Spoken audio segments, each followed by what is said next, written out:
Mes salutations à vous, je suis la servante de Dieu Bertine, je suis secrétaire à Kirux Naba School.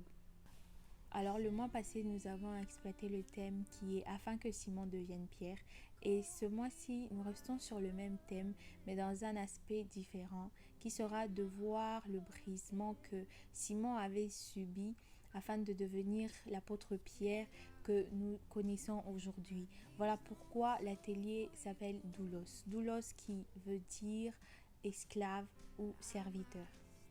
Lorsque nous lisons la Bible dans Luc 22, 31 à 32, nous voyons que Christ parle sur le fait que le diable cherchait à cribler les disciples. Et lorsque nous allons dans Amos le chapitre 9, le verset 9, nous voyons aussi que Dieu cherchait aussi à cribler son peuple. Que veut dire cribler? Cribler veut dire tamiser, faire le tri, séparer la semence de tout ce avec quoi elle s'est mélangée. Le diable nous crible pour nous séparer de la sémence de Dieu en installant un système de pensée pour faciliter notre chute lors de la tentation. Voilà pourquoi Christ prie pour Simon en disant que sa foi ne défaille point, parce que notre foi vient de la parole de Dieu. Et la parole de Dieu est la sémence que le diable essaye de retirer.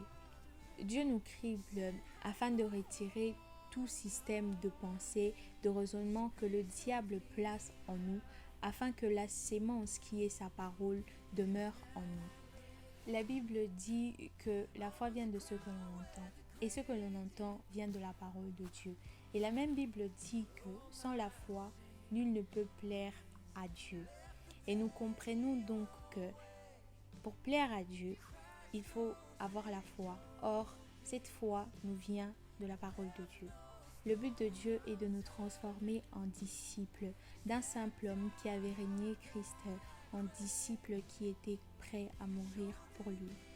Le crible du diable a pour but de nous empêcher de devenir disciples de Christ, tandis que le crible de Dieu a pour but de nous amener à devenir disciples esclaves de Christ. Voilà pourquoi nous voyons dans certains épîtres, il est mentionné Paul, serviteur de Christ, ou Pierre, serviteur de Christ. Et ce mot serviteur qui est doulos, qui veut dire serviteur ou esclave de Christ. Nous vous encourageons à devenir serviteurs, esclaves de Christ, aptes à livrer vos vies pour lui, car c'est dans ce disciple-là que se trouve notre victoire. C'était la servante de Dieu Bertine. Alors n'oubliez pas de liker, de partager et que Dieu vous bénisse.